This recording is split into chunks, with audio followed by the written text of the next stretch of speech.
E muito provavelmente as pessoas que estão ouvindo a gente devem estar pensando, calma aí, eu estou esse ano aqui estudando, a gente já está em junho, eu fiquei metade do ano inteiro me preparando para a prova, e agora o Eduardo está falando que tem alguma coisa pior do que se eu não passasse? Ah, Eduardo, dessa vez eu acho que você errou. Explica pra gente aí.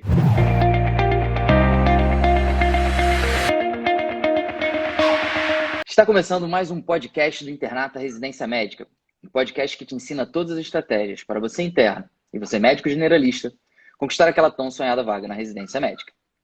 Meu nome é Felipe Barreto. Meu nome é Eduardo. E o tema de hoje é pior do que não passar na prova de residência. Eduardo, se a gente entrar agora no Instagram da JJ Mentoria, que as pessoas provavelmente estão assistindo a nossa live aqui, você vai ver que o nome é JJ Mentoria Residência Médica. Afinal, nós somos um curso preparatório para a residência médica. Então, Barreto, acho que essa é uma coisa que desde o início, na verdade, a gente já tem muito claro que nós não somos, na verdade, um curso para fazer você passar na prova de residência. Uma coisa que também pode deixar muita gente surpresa, passar na prova de residência não é um desafio difícil, não é algo difícil. Passar na prova de residência médica, na verdade, é fácil. O nosso grande objetivo, e aí sim se torna bastante difícil, se torna um desafio, é fazer os nossos alunos e todo mundo que assiste a gente, a nossa audiência, escolher a residência médica. Esse que é o grande detalhe e que a gente vê em muitos momentos, principalmente nessa época do ano, quando muita gente já começou a estudar em janeiro, já não está conseguindo estudar tanto, a pessoa começa a diminuir os padrões dela de residência e ela acaba não tendo a possibilidade de escolher. Ela vai passar na prova de residência médica lá no final do ano, mas ela não vai escolher essa residência, ela vai ser escolhida. E esse que é a grande pegadinha do ano da prova de residência. A gente vê isso acontecendo com uma frequência enorme e na nossa visão, a gente vai detalhar isso, né, hoje, mas na nossa visão isso é muito pior do que você não passar, porque isso causa um estrago potencialmente muito mais longo, que vai perdurar por muito mais tempo do que simplesmente você não passar na prova de residência médica e tentar no ano seguinte. Então acho que esse que é o grande ponto. O nosso objetivo na JJ Mentoria, com os nossos conteúdos, com o nosso curso, com tudo que a gente faz, não é fazer a pessoa passar na prova de residência. Passar na prova de residência é fácil. Se você não quiser, se você não tiver nenhum critério, qual residência médica eu vou escolher, quais são as boas residências, qual é a especialidade que eu vou seguir, se você não tiver esse critério, eu garanto que a chance de você passar é imensa, é uma chance enorme. A grande pergunta é, você queria realmente aquilo? Você escolheu a sua residência médica ou você foi escolhido? Eu acho que essa que é a grande pergunta. E quando você fala sobre escolher, você está falando diretamente sobre instituições ou até mesmo especialidade? Os dois, Barreto. A instituição ela é muito mais comum, né? A pessoa ser escolhida, normalmente as pessoas, inclusive, não têm uma boa ideia de como são as instituições, as pessoas só começam a ver isso no último ano, no ano que elas vão fazer a prova, e claro que muitas vezes elas acabam indo para uma instituição que elas não querem. Isso acontece muito, é extremamente comum. Agora, a especialidade eu considero ainda mais grave, né? É a mesma coisa daquela pessoa do vestibular. Sabe aquela pessoa do vestibular que tentou medicina 3 anos e aí depois de 3 anos viu que não deu, foi para outra faculdade? Então, é exatamente isso que acontece também na prova de residência médica. E o mais engraçado, o mais curioso disso tudo é que normalmente os médicos, né, passaram no vestibular mais difícil, que era para medicina, mas na residência médica às vezes eles não vão encarar esse desafio. Ah, não, eu quero dermatologia, mas pô, não consegui passar para dermatologia, você tá outra especialidade. Claro que a pessoa pode até ser feliz na outra especialidade, ela pode dar certo numa outra especialidade, assim como a gente vê algumas pessoas que também são felizes em outras carreiras que não a medicina, sendo que elas queriam a medicina no início. Mas é óbvio que a chance disso acontecer é muito menor. Quando você quer uma coisa e você aceita outra só porque você não conseguiu passar na prova, mesmo que essa outra coisa não seja tão ruim, você vai continuar com aquela coisa na sua cabeça, você vai continuar, nossa, eu queria mesmo era ser dermatologista. Você vai encontrar os especialistas, você vai encontrar um dermatologista, seu colega que é dermatologista, e você vai ficar sempre com aquela pulga atrás da orelha. Eu falo isso porque a gente vê isso acontecendo todos os dias, inclusive os meus colegas de faculdade, né? Eu me formei no final de 2016. O pessoal está se formando agora na residência, né? O pessoal fez residência em 2017, 2018, o pessoal está encerrando agora a residência médica. Esse é o momento que começa a bater aquele arrependimento para quem foi escolhido para a residência. Porque no início a pessoa ela vai aceitando, né? Ela passei, tá legal, é melhor do que estar estudando. É melhor do que fazer prova de residência de novo. Quando ela vai terminando a residência, ela começa a perceber que não sei se era aquilo mesmo, não sei se eu tomei a decisão mais certa, e aí o problema já é muito maior. Então, por isso você pode ver, quando a gente fala que é muito pior do que não passar na prova de residência médica, é exatamente por isso. Quando você não passa na prova de residência médica, a única coisa que você vai ter que fazer é estudar de novo um ano depois. Você vai focar, você vai pensar, você vai rever a maneira como você estudou, como você se preparou e vai tentar fazer melhor no ano seguinte, como a maioria de nós fez no vestibular. A maioria das pessoas não passou de primeira e acabou tendo que estudar de novo. Agora, o grande problema é quando você não tem essa opção. Você entra na residência, você entra naquele turbilhão que é a residência, né? Parece que você é sugado para uma outra dimensão. Só você conversar aí com o pessoal que está na residência, é exatamente isso, sua vida muda completamente. E aí você para de pensar na visão geral da sua vida, da sua carreira, o que você quer para você, quem você vai ser depois da residência. E aí, muitas vezes, a sua carreira é muito mais impactada por uma decisão ruim, de ser escolhido pela residência e não tentar algo melhor do que simplesmente você não conseguir passar.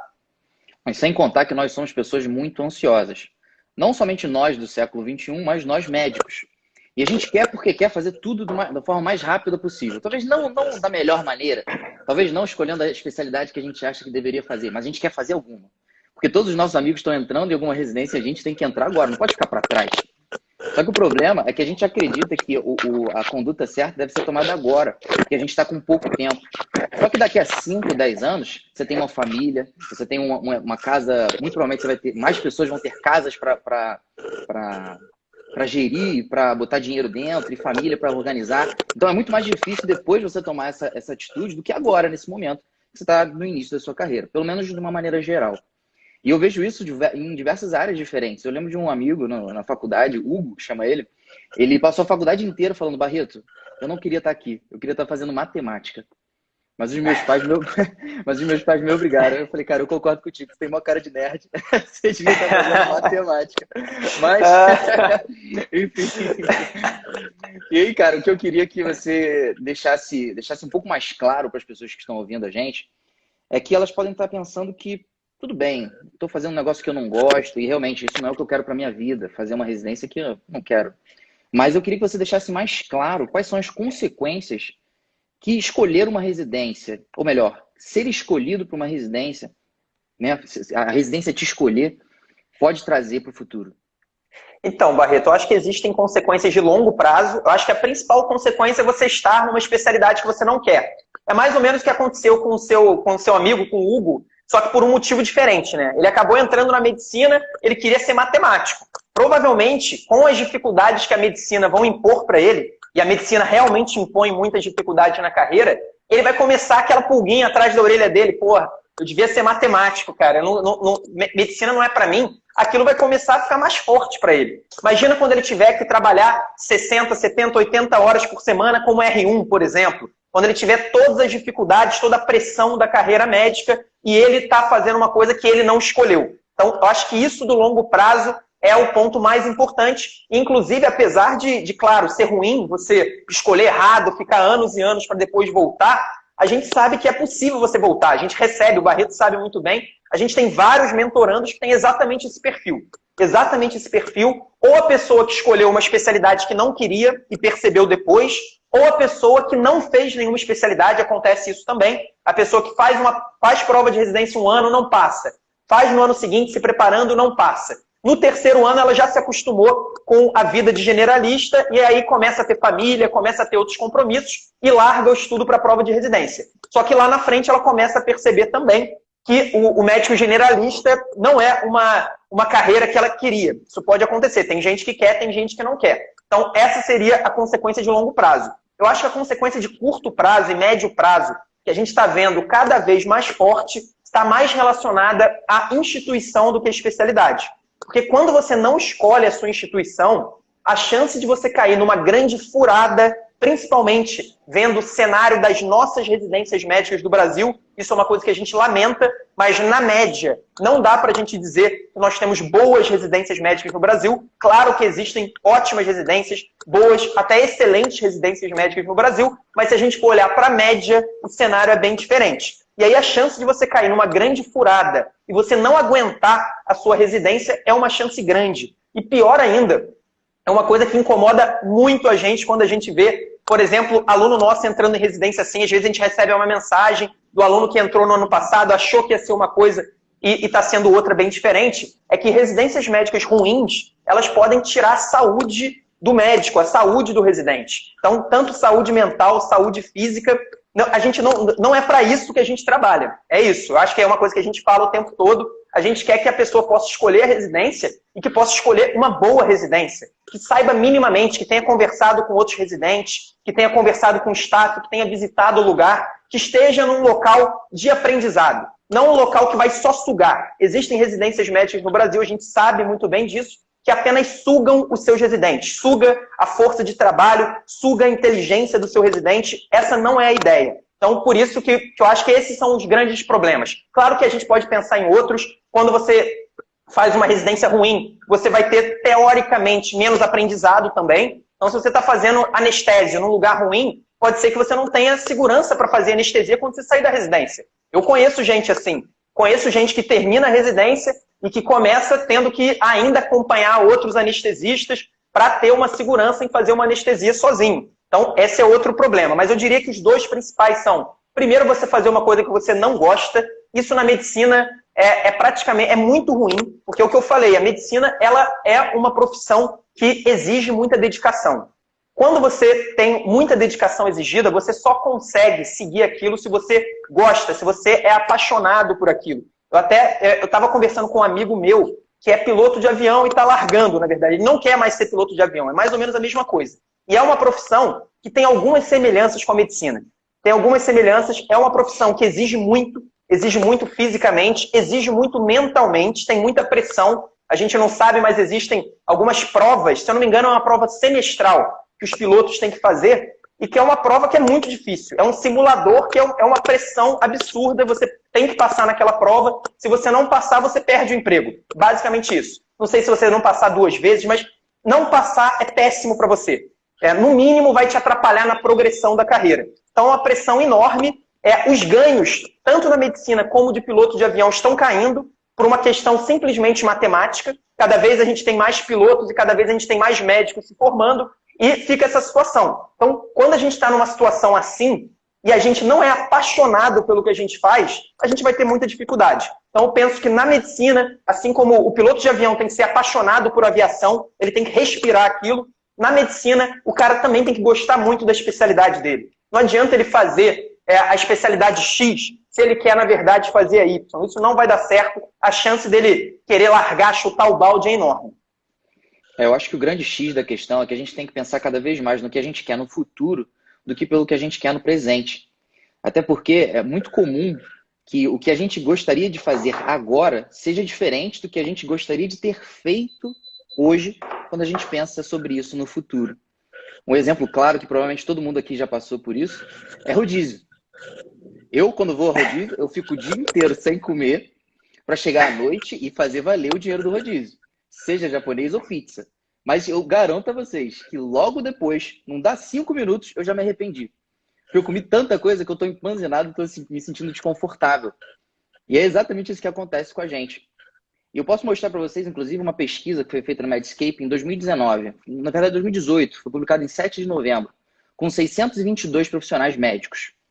Nessa pesquisa, tem alguns dados que são interessantes para suportar essa nossa hipótese de que é importante que você escolha a sua instituição de especialidade e não o contrário. O primeiro dado importante é que especialistas costumam ganhar, em média, R$207 mil por ano. Enquanto profissionais que fizeram clínica médica, atenção primária ou são generalistas, ganham em média 190 mil por ano. Isso dá uma média de R$17 mil, que é mais ou menos um mês a mais de pagamento. Ou seja, quando você tem uma especialidade, ganha um pouquinho a mais. Quando forem perguntados qual era o aspecto mais gratificante do seu trabalho, os médicos disseram que é o seguinte: 40% deles disseram que o mais gratificante é a gratidão ao relacionamento com os pacientes. 24% disse que é ser muito bom no que eu faço, encontrar respostas e diagnósticos. 2 características que estão intimamente relacionadas com a sua satisfação no trabalho. E não quando você é obrigado a fazer alguma coisa. E agora o mais interessante. Quando os médicos foram perguntados, você escolheria a medicina como profissão novamente? Eduardo, 24% disse que não. Um quarto das pessoas, dos médicos que responderam isso, dos 622 médicos, disseram que não fariam medicina.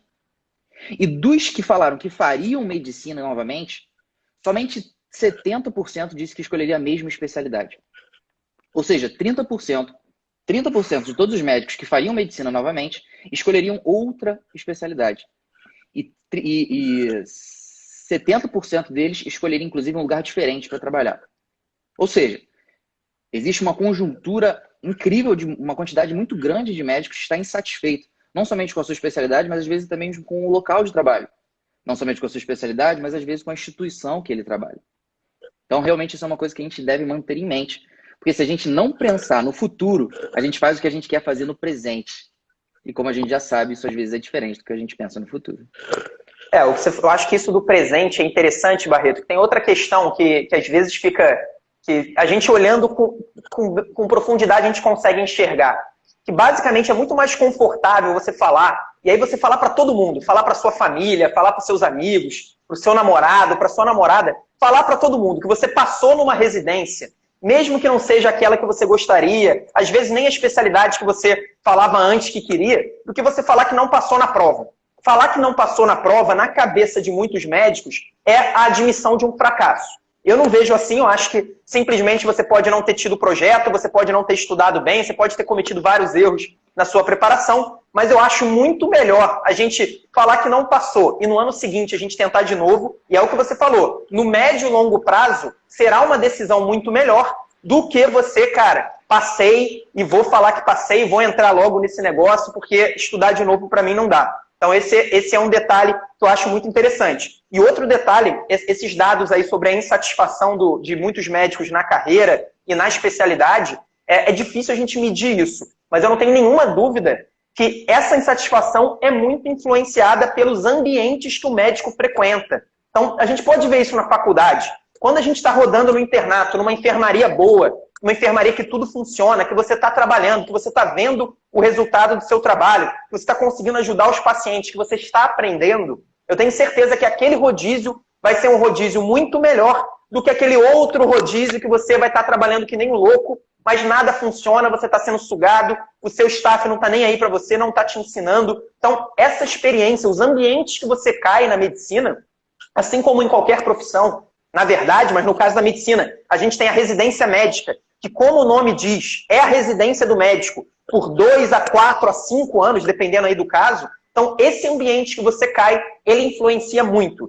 A gente não tem como medir a força dessa influência, mas com certeza é uma influência muito grande. Eu tenho amigos, para falar em anestésio, que era a especialidade que eu iria fazer, que eu acabei não fazendo, mas que eu conheço vários anestesistas. Eu vou citar uma residência que é uma residência muito boa, que é a residência de anestésio do Einstein. Eu tenho um amigo que é de lá, está no R3 lá da residência de anestésio do Einstein. E ele tem uma experiência da residência bem diferente de outros amigos meus aqui do Rio de Janeiro, que fazem residências em outros lugares não tão bons assim, com uma situação completamente diferente. Então, essa experiência que você vive na medicina, onde você vai cair, faz toda a diferença para você. Eu acho que, no final, vai fazer diferença até para a sua saúde. Então, eu acho que por isso que é tão forte. Por isso que eu falei com o Barreto, não, Barreto, a gente tem que fazer uma live sobre isso, cara, porque não dá para as pessoas continuarem achando que passar na residência é passar em qualquer uma. Passar na residência é escolher a sua residência médica. E aí, só um detalhe, eu estou falando aqui de Einstein, poderia estar falando, sei lá, da USP, da Unicamp, dessas instituições muito famosas, mas quando eu digo escolher a residência, não necessariamente é escolher essas mais famosas. É simplesmente você ter pego uma lista de residências e ter escolhido, pô, essas 5 eu conversei com pessoas, essas eu sei que são boas residências. Cada um, claro, vai ter o seu objetivo. Vai ter gente que só quer passar na USP. Tem gente que eu converso e fala, cara, se eu não passar na USP, eu tento no ano seguinte de novo. E vai ter gente que vai ter outros objetivos menos difíceis. Eu acho que o ponto não é esse. Assim como na especialidade, não quer dizer que você tem que passar para a especialidade mais concorrida. Pelo contrário, você tem que passar para a especialidade que você quer. Se vai ser dermato, pediatria, GO, anestésio, eu não sei, aí é com você. Mas você precisa tentar passar para a especialidade que você quer, senão você corre um grande risco de, no futuro, você se arrepender dessa decisão. Um outro ponto importante, só para a gente finalizar essa parte mais de mindset, sobre o que a gente gostaria para a nossa vida, eu acho importante lembrar que os estímulos externos, eles também causam uma influência muito grande na gente. Não é somente a gente pensar no que a gente vai passar de vergonha, a gente falar que foi um fracasso, ou enfim, não conseguiu passar numa prova, que incomoda. Mas se a gente tem alguém que a gente considera superior a gente, como um líder talvez, ou né, um pai, ou alguma coisa, um tio, que sempre fica botando pressão para você fazer alguma coisa, você está muito mais tendenciado a fazer aquilo. E isso é exemplificado por um estudo muito interessante de psicologia de 1962, se eu não me engano, chamado de estudo de Milgram. Você conhece esse estudo, Eduardo? Acho que não, Barreto. Pelo nome não, mas se você falar, talvez. Cara, é muito maneiro o estudo. Assim, é um dos mais famosos de psicologia, eu ouso dizer. Inclusive, é bastante interessante que tem uma série no Netflix, acho que é um filme no Netflix com esse mesmo nome, o estudo de experimento de Milgram. Como é que funcionou? Eles pegaram 40 pessoas e dividiram em 2 grupos. Um grupo de professores e um grupo de alunos. Eles falaram que os professores deveriam fazer perguntas aos alunos. E caso os alunos errassem alguma dessas perguntas, o professor poderia dar um choque nelas. No início seria um choque pequeno, de 15 volts, mas ele ia aumentando numa carga que, se não me engano, chegava a 450, progressivamente. Um choque de 450 volts, eu não sei se você já tomou um choque na tomada, que tem 110 aqui no Rio de Janeiro, mas é bastante coisa, 450 dói bastante. E aí o que o Milgram esperava é que as pessoas, os professores, parassem de fornecer o choque à medida que eles forem vendo que os alunos erravam. Só que, para surpresa dele, 65% de todos os professores chegaram na carga máxima, 450 volts. E para piorar, nenhum dos professores chegou para o aluno e perguntou: você está bem? Está tudo bem com você? Você se machucou? A conclusão desse estudo é que mostrou que realmente quando a gente tem uma posição de superioridade que diz para a gente que a gente deve fazer alguma coisa e a gente considera ela como uma autoridade, é muito mais provável que a gente faça coisas que a gente nem imaginava que fosse possível. A gente pode ver isso em várias áreas da história de guerra, e enfim. Mas nesse estudo de Milgram, a gente consegue ver que é até uma coisa meio que desumana. O cara conseguir dar choque sem nem se preocupar, simplesmente porque ele estava seguindo um estudo ali, um protocolo. E aí, para ir para o próximo passo, você comentou que, na verdade, a pessoa não precisa escolher, né, Einstein ou USP, mas eu queria focar nessa parte. A gente sabe que é fundamental, sim, escolher essa residência. Mas é muito difícil você passar por uma residência que seja USP, Einstein. E aí pode surgir a dúvida: cara, eu sou um cara normal na minha escola, na minha faculdade. Eu não sou o primeiro da turma, eu não passei em primeiro, eu passei na reclassificação. Aliás, eu passei na 4ª reclassificação. Então, e aí? Será que esse cara consegue também? Mesmo sendo um cara normal, ele consegue passar para a residência que ele quer? Então, Barreto, eu acho que aqui que entra a boa notícia dessa live, né? Que a gente está falando muito sobre escolha de residência, talvez o pessoal ficando preocupado, será que eu estou escolhendo a coisa certa? Tal, mas eu acho que a grande notícia é que a grande maioria das pessoas não tem uma boa preparação para a prova de residência. E essa é uma coisa, esse é um dado que a gente tem. Inclusive, há pouco tempo a gente abriu um canal do Telegram que é da Maratona Residência Médica. É um evento que a gente vai fazer, um evento online com conteúdos focados em ajudar a pessoa a se preparar bem para a prova de residência. Esse é o grande objetivo, fazer a pessoa conseguir ter essa liberdade de escolha na residência médica. E aí, sempre quando a gente abre um novo grupo do Telegram, ou quase sempre que a gente abre um novo grupo do Telegram, a primeira enquete que a gente faz é a seguinte: como tem sido até agora, na sua avaliação, o seu estudo, a sua preparação para as provas de residência médica este ano? Então, para a própria pessoa ter uma autocrítica sobre a preparação dela. E a gente coloca 3 opções. A primeira opção, boa ou muito boa. A segunda, regular, mediana. E a terceira, ruim ou muito ruim. Todas as vezes que a gente fez essa pergunta, o máximo que a gente teve de pessoas colocando que estão tendo uma boa preparação foi de 12%, que é exatamente o valor que está lá, pelo menos estava lá, na nossa enquete da Maratona Residência Médica. Ou seja, basicamente a gente tem 12% das pessoas tendo uma boa preparação para as provas de residência. 88% das pessoas ou tem uma preparação mediana, uma preparação regular, ou tem uma preparação ruim. Eu não lembro agora exatamente os percentuais, se eu não me engano, quase 30% das pessoas colocam que estão tendo uma preparação ruim ou muito ruim, e mais ou menos uns 60, não lembro agora exatamente, 58, 60 e poucos por cento, colocam uma preparação mediana. Então, a grande oportunidade é que as pessoas não se preparam bem para as provas de residência médica e elas mesmas admitem isso. Então, quando a gente começa um novo canal, vamos aqui, Entrem aqui porque a gente vai tentar ajudar você a se preparar melhor. E a gente pergunta como está sendo a sua preparação, as pessoas simplesmente respondem que não está sendo boa. Então, se você que está assistindo aí a live, se você que depois vai assistir também o nosso vídeo gravado, se você realmente pretende escolher a sua residência médica, você acredita que isso vai ser importante para a sua carreira, a única coisa que você tem que se preocupar é em ter uma boa preparação. Se você tiver uma boa preparação, ainda que você não tenha sido o melhor aluno da sua turma, um dos melhores alunos da sua turma da faculdade, eu garanto que você vai conseguir passar na prova de residência e vai conseguir escolher a residência.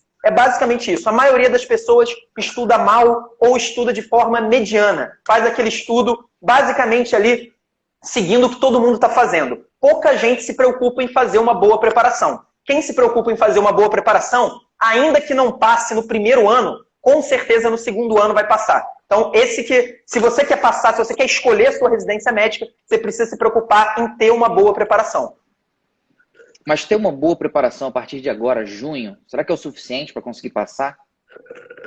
Então, Barreto, essa é uma pergunta muito interessante. O que eu garanto é que já houve pessoas que conseguiram ter uma boa preparação a partir de junho e passaram na prova de residência. Se cada pessoa vai conseguir isso também, é impossível dizer. Mas eu sempre falo que não importa se vai dar tempo ou não de você passar esse ano. Você precisa começar a estudar em algum momento. E nenhum momento é melhor do que agora. Então, acho que quando a pessoa fica muito preocupada, será que vai dar tempo de eu me preparar bem até dezembro? Será que vai dar tempo de eu me preparar bem até novembro? É porque a pessoa ainda não comprou a ideia de se preparar bem, de realmente focar nisso e colocar isso como um objetivo de carreira. E a gente costuma dar o exemplo, se eu não me engano, não foi na última ou na penúltima live, a gente citou o exemplo do Rafael, que foi um aluno nosso do ano passado, e exatamente no dia 4 de agosto, eu já memorizei essa mensagem dele do dia 4 de agosto, mas dia 4 de agosto ele me mandou uma mensagem do Telegram, eu tenho contato com os nossos alunos pelo Telegram, e ele me mandou essa mensagem falando que estava tirando por volta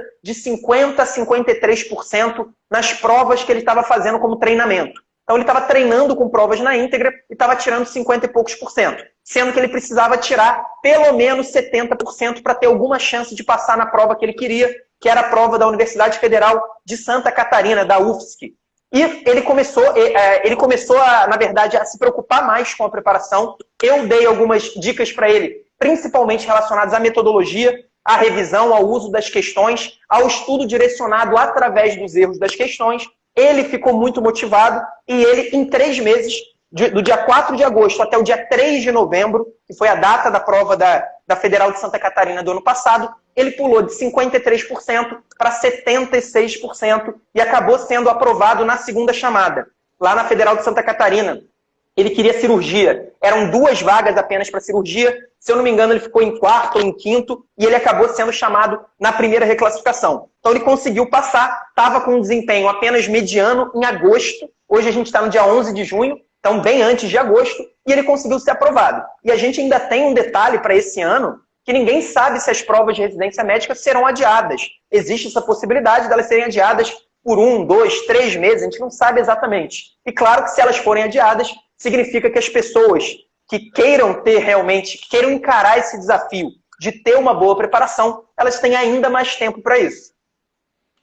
Perfeito, Eduardo. A Lara, Vanessa, Fernanda, acredito, também estão perguntando como é que é a melhor forma da pessoa escolher qual que é a instituição que ela vai cursar. E essa dúvida a gente vai responder ela daqui a pouquinho, mas só para a gente manter a mesma linha de raciocínio, tá, gente? Daqui a pouco a gente responde essas dúvidas. Eu queria te perguntar, Eduardo, tem gente que costuma dizer o seguinte, olha, todo mundo está fazendo algum cursinho. Tem gente que faz um cursinho X, Y, Z, e aí você me diz que uma das coisas mais importantes é manter essa consistência, e que isso é possível porque tem uma prova aí de um aluno que fez. Como é que você consegue me garantir que as outras pessoas não vão fazer a mesma coisa? Como é que outra galera que também tem acesso a um cursinho ou a um outro não vai se preparar da mesma forma que eu e eu não vou acabar perdendo a minha vaga? Então, Barreto, dessas 88% das pessoas que dizem que não estão tendo uma boa preparação, a maioria delas já faz algum cursinho preparatório. Então, assim, fazer um cursinho preparatório não quer dizer praticamente nada da qualidade da sua preparação. É a mesma coisa de uma faculdade. Quantas pessoas fazem uma faculdade? Na sua turma tinha quantas pessoas? 80 pessoas, mais ou menos? Não sei exatamente. Dessas 80 pessoas, quantas pessoas fizeram uma boa faculdade.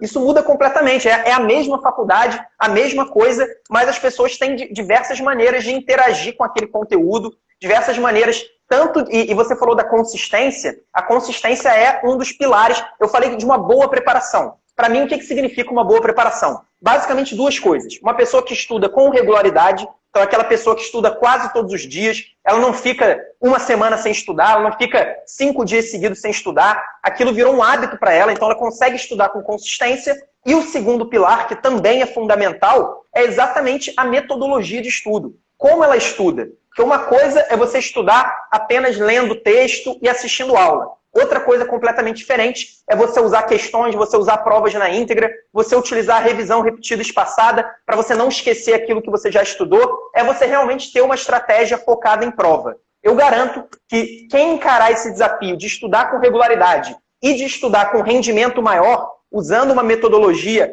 mais produtiva de aprendizado, de preparação, essa pessoa vai ter uma enorme vantagem, tanto em relação às pessoas que fazem algum cursinho preparatório, quanto também em relação às pessoas que não fazem nenhum cursinho preparatório. Perfeito. Tem uma frase que se encaixa muito nisso, cara, que é do Jack Nicklaus. Ele é um jogador acho que é de golfe dos Estados Unidos. Ele diz o seguinte: dizem que eu sou um cara de sorte, mas quanto mais eu treino, menos sorte eu preciso. Quanto mais você treinar com consistência, com qualidade de estudos, menos sorte você vai precisar. E isso é exemplificado pela vantagem que o Eduardo está falando. Mais vantagem você vai ter acerca dos outros candidatos. E aí agora, para voltar nas dúvidas da Lara e da Vanessa... Desculpa, Barreto, te interromper, só para não perder esse gancho, cara. Quando eu fiz prova em 2016, eu estava fazendo para anestésio.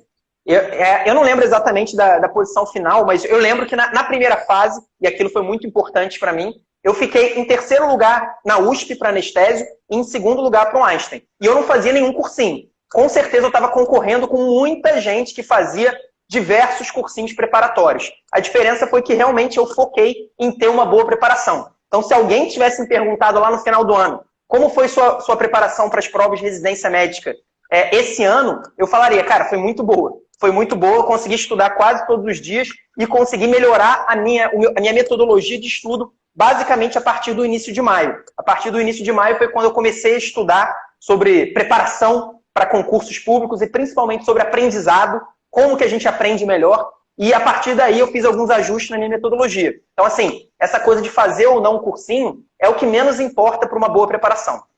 Cara, mas você sempre foi um cara inteligente. Você está querendo dizer que em março, abril, você já não tirava notas boas?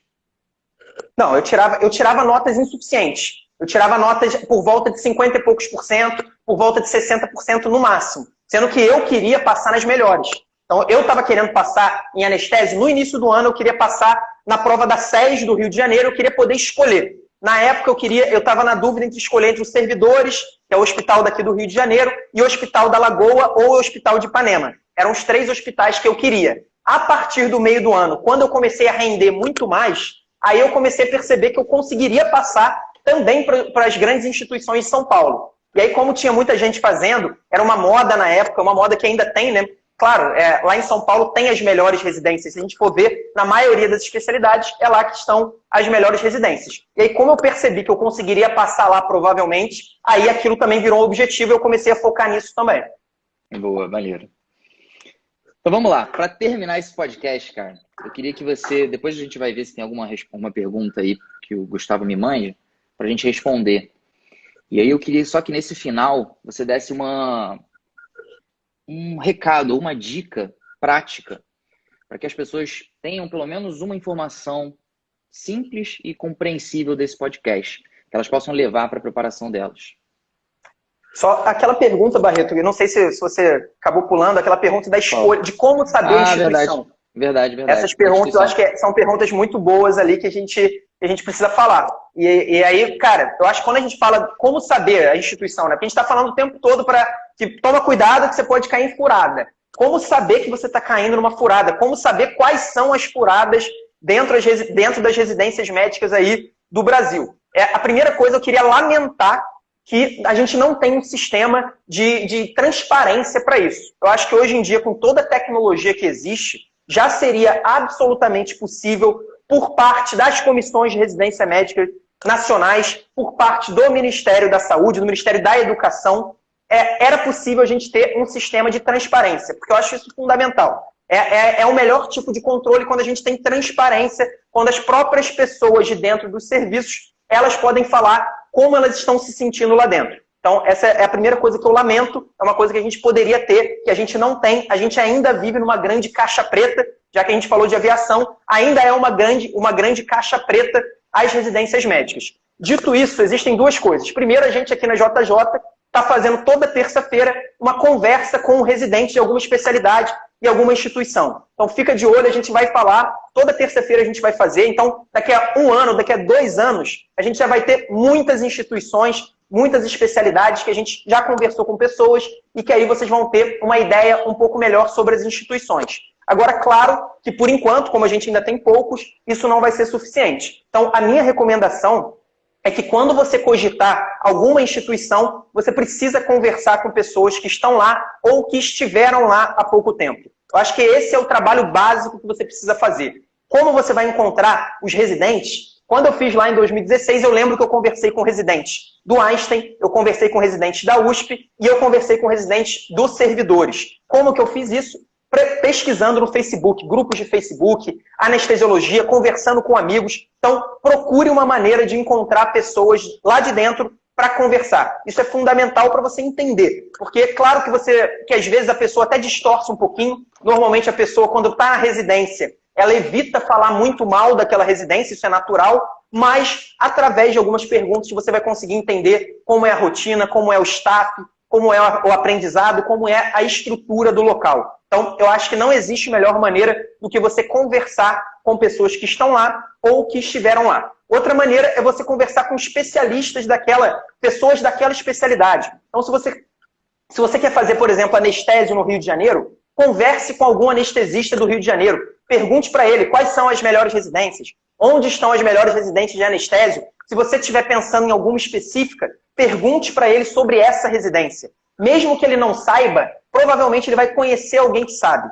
Então, é realmente uma proatividade. Eu estou falando que esse é um processo, a gente falou o tempo todo nessa live, que isso é muito importante, que isso pode afetar a sua carreira por muito tempo, e por ser muito importante, a minha recomendação é que você vá atrás ativamente dessas informações. Não aceite informações de orelhada. É o que muita gente faz, né? O cara ouviu falar que aquela residência é boa porque alguém falou para alguém que falou para alguém que aquela residência é boa em anestésio. Isso não adianta, isso não funciona. Então evite as informações por orelhada, vá lá, converse com alguma pessoa e se depois você passar para mais de uma instituição. Então esse é o melhor dos mundos, é o que a gente quer para todos os nossos alunos. Imagina que você passou para 5 instituições, você está na dúvida entre 2.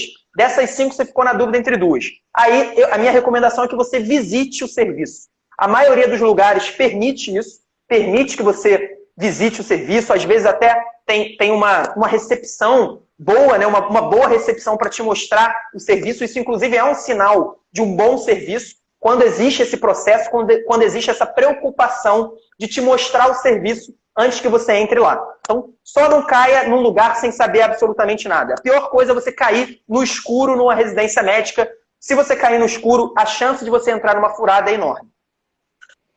Perfeito. Cara, o Gabriel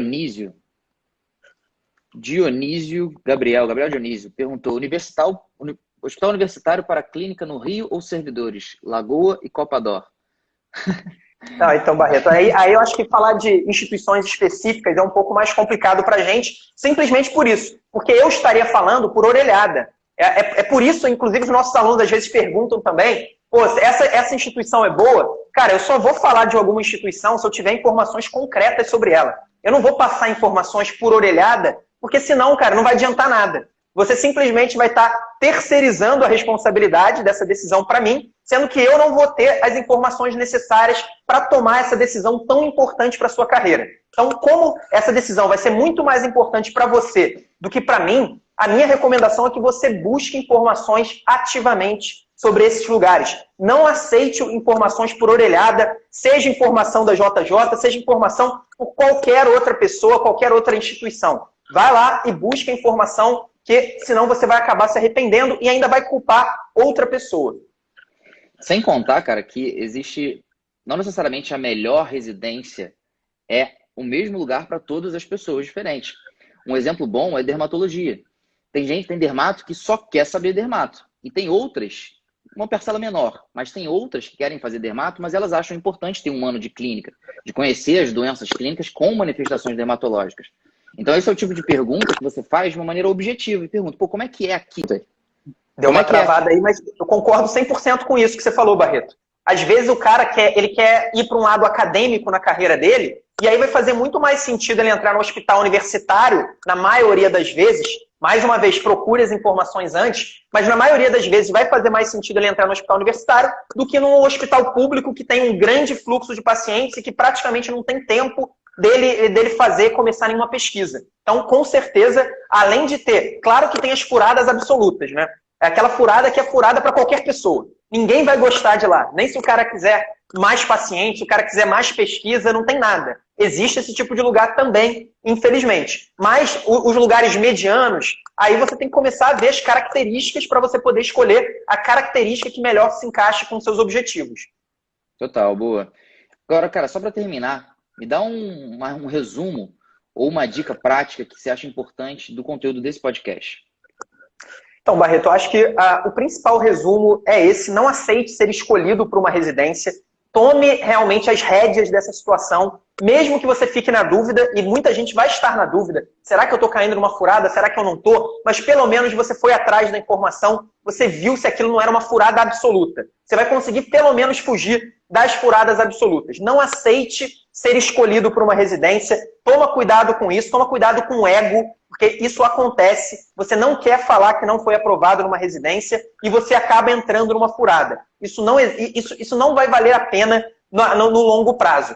E, cara, se você está disposto a entrar num processo de estudo focado nesse segundo semestre, se inscreve lá na Maratona Residência Médica. O nosso objetivo é exatamente transformar a preparação dessas 88% das pessoas. Então, se você acha que você está dentro desses 88% que não está estudando bem, independentemente se está fazendo algum cursinho ou não, entra na nossa bio aqui do Instagram, né? A gente tem lá um link e se cadastra gratuitamente. A gente, no dia 22 de junho, vai trazer, provavelmente, o nosso melhor conteúdo. Não sei se o Barreto concorda, mas a gente está trazendo muitas evidências científicas sobre metodologia de estudo. A gente está trazendo a nossa organização para que todo mundo consiga seguir essa organização, independentemente se vai ficar com a gente depois. A gente vai ter o lançamento do nosso curso intensivo, do JJ Intensivo, mas mesmo para quem não vai fazer o JJ Intensivo, eu tenho certeza que os insights que a gente vai trazer sobre organização e principalmente sobre metodologia, esses insights eles podem ser muito importantes aí para as pessoas tomarem as melhores decisões na preparação. Lembrando que o foco para você ter uma preparação boa é apenas em duas coisas. É na regularidade e na produtividade do seu estudo. Todo o resto não interessa quando a gente está falando de uma boa preparação. Sem sombra de dúvidas, acho que essa maratona vai ser muito interessante, porque a gente já usa a evidência científica para mentorar os nossos alunos há muito tempo.